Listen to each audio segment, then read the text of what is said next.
Hello everyone, welcome to my YouTube channel Dozy Learner. तो इससे पहले मैंने एक वीडियो डाली थी जिसमें मैंने जीव विज्ञान जो ये एनसीईआरटी बेस्ड परीक्षावाणी है इसके बारे में बताया था। तो आज मैं इसका चैप्टर 1 से स्टार्ट करूँगी क्योंकि बहुत सारे लोग जो वन दरोगा, लैब असिस्टेंट, इन सारे एग्ज़ाम्स की तैयारी कर रहे हैं या जो भी नॉर्मल एग्ज़ाम होता है तो साइंस हर एग्ज़ाम में आती है, तो उनके लिए ये वीडियो काफ़ी हेल्पफुल होने वाली है। तो इसका जो पहला टॉपिक है वो है जीवोत्पत्ति एवं कोशिका विज्ञान। तो हम पहले पेज से स्टार्ट करेंगे इसके कि जीवन की उत्पत्ति कैसी हुई, निर्जीव से सजीव की उत्पत्ति कैसे हुई। तो जो महाविस्फोट सिद्धांत है यानी बिग बैंग थ्योरी भी हम जिसे कहते हैं, इसके अनुसार ब्रह्मांड की उत्पत्ति आज से लगभग 15 अरब वर्ष पूर्व महाविस्फोट यानी बिग बैंग के फलस्वरूप हुई। बिग बैंग के लगभग 10.5 अरब वर्ष पश्चात अर्थात आज से 4.6 अरब वर्ष पूर्व सौरमंडल का विकास हुआ, जिसमें ग्रहों तथा उपग्रहों का निर्माण हुआ। इस प्रकार पृथ्वी की उत्पत्ति आज से लगभग 4.6 अरब वर्ष पूर्व एक ज्वलित गैसीय पिंड से हुआ था। लगभग 0.6 अरब वर्ष के उक्त गैसीय पिंड के ऊपर भूपटल यानी जो अर्थ क्रस्ट होती है उसका निर्माण हुआ था, और भूपटल के निर्माण काल को आजीवी महाकल्प या अजोइक एरा भी कहते हैं। भूपटल की स्थापना से लेकर आज तक के पृथ्वी के इतिहास को जीवी महाकल्प के रूप में अभिहित किया गया।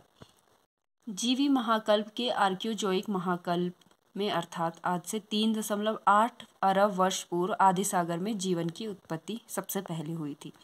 तो ये यहाँ पे इनका साक्ष्य है कि जो जीवन की उत्पत्ति हुई वो एक तो आदि सागर से हुई और 3.8 अरब वर्ष पूर्व हुई। जीव रसायन शास्त्री थे एक A.I. ओपेरिन, जिन्होंने सन 1924 में भौतिकवाद या पदार्थवाद के नाम पे अपनी पुस्तक दी जिसका नाम था द ओरिजिन ऑफ लाइफ। काफ़ी इंपॉर्टेंट है, आप लोग इसके नोट्स भी बना सकते हैं क्योंकि आज हम चैप्टर 1 से स्टार्ट कर रहे हैं। तो आप लोग स्टार्टिंग से अपने नोट्स बना सकते हैं, वन दरोगा एग्ज़ाम वाले खास तौर पे और लैब असिस्टेंट वाले। तो साथ साथ में नोट्स भी बनाते जाइए या फिर वीडियो पॉज करके आप बुक से भी देख के नोट्स बना सकते हैं। जिनके पास बुक नहीं है उनके लिए ये अच्छा ऑप्शन है। तो द ओरिजिन ऑफ लाइफ किसने दी थी बुक? ये दी थी A.I. ओपेरिन ने।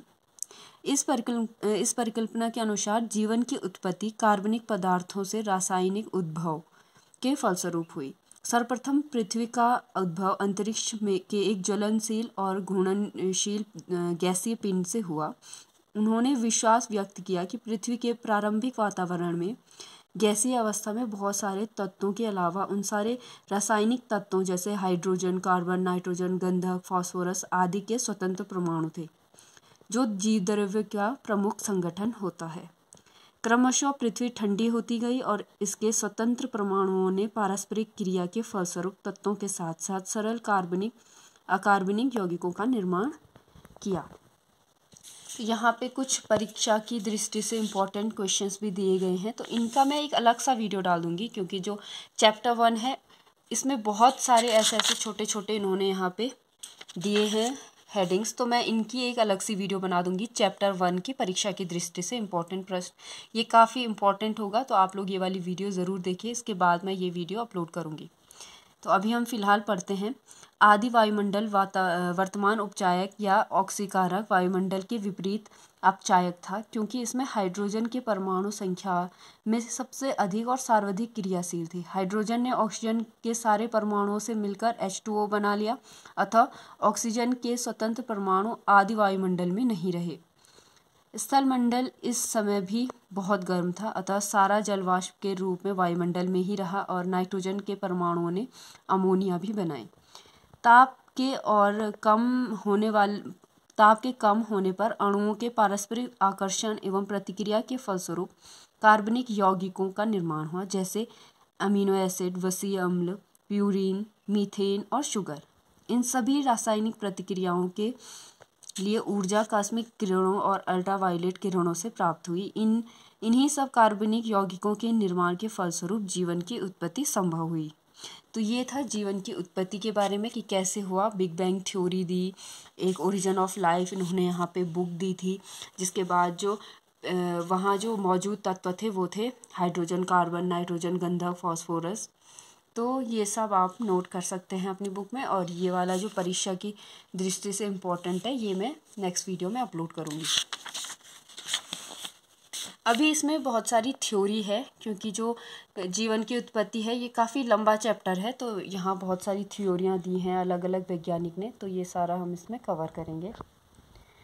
एक अमेरिकी वैज्ञानिक स्टेनले मिलर, इन्होंने दी थी एक ओपेरिन की परिकल्पना कि ऊर्जा की उपस्थिति में मीथेन, हाइड्रोजन, जलवाष्प एवं अमोनिया के संयोजन से अमीनो अम्ल, सरल शर्कराओं तथा अन्य कार्बनिक यौगिकों के निर्माण की संभावना को 1955 ईस्वी में इन्होंने सिद्ध करके दिखाया। उन्होंने एक विशेष वातावरण में अमोनिया, मीथेन, हाइड्रोजन एवं जलवाष्प के गैसीय मिश्रण में विद्युत धारा प्रवाहित की। इस प्रयोग के फलस्वरूप एक गहरा लाल रंग का तरल पदार्थ मिला और उसके विश्लेषण के फलस्वरूप यह निष्कर्ष निकला कि अमीनो अम्ल सरल शर्कराओं, कार्बनिक अम्लों तथा अन्य कार्बनिक यौगिकों का मिश्रण था। ओपेरिन के अनुसार तत्पश्चात कार्बनिक यौगिकों की इकाइयों ने पारस्परिक संयोजन से जटिल कार्बनिक यौगिकों के बहुलक यानी पॉलीमर्स बनाए। इस प्रकार शर्कराओं के अणुओं से मंड, ग्लाइकोजन एवं सेल्यूलोज आदि पॉलीसैकेराइड्स तथा वसीय अम्ल एवं ग्लिसरॉल के अणु वसाओं का निर्माण हुआ। इनमें प्रोटीन तथा न्यूक्लिक अम्लों की प्रतिक्रिया से न्यूक्लियो प्रोटीन बनी, जिसमें स्वतः द्विगुणन यानी सेल्फ डुप्लीकेशन की क्षमता थी। न्यूक्लियोप्रोटीन्स के कणों के बनने के बाद झिल्ली युक्त कोशारूपी आदि जीव का निर्माण हुआ। वह आदि जीव आजकल के नील हरित शैवाल या एल्गी, जिनको हम कहते हैं ब्लू ग्रीन एल्गी, वो थी। इनके द्वारा प्रकाश संश्लेषण क्रिया से वायुमंडल में स्वतंत्र ऑक्सीजन मुक्त हुई। ऑक्सीजन ने वायुमंडल की मीथेन और अमोनिया को कार्बन डाइऑक्साइड, नाइट्रोजन और जल में विघटित किया। अतः वायुमंडल का संयोजन वही हो गया जो आजकल वायुमंडल में उपस्थित है। सभी ऑक्सीजन का उत्पादन प्रकाश संश्लेषण करने वाले जीव ही करते हैं और ऑक्सीजन ने पूरे वातावरण को अपचायक से ऑक्सीकारक बना दिया। इन महत्वपूर्ण परिवर्तनों के कारण इसे ऑक्सीजन क्रांति कहा गया। इस प्रकार जीवन का उद्भव जटिल रासायनिक प्रतिक्रियाओं के फलस्वरूप हुआ, इसलिए इस परिकल्पना जीवन का रासायनिक संश्लेषण सिद्धांत के रूप में भी जानी जाती है। तो ये था जीवन की उत्पत्ति और ऑक्सीजन के निर्माण से संबंधित परिकल्पनाएं। तो इसके बाद फिर से परीक्षा की दृष्टि से जो इम्पोर्टेंट क्वेश्चंस हैं वो इन्होंने यहाँ पे दिए हैं, इनकी मैं एक अलग से वीडियो बना दूँगी। तो आप लोग जुड़े रहिए हमारे चैनल के साथ, डूजी लर्नर। आगे का ये चैप्टर मैं धीरे धीरे कंप्लीट करूँगी। ठीक है, थैंक यू।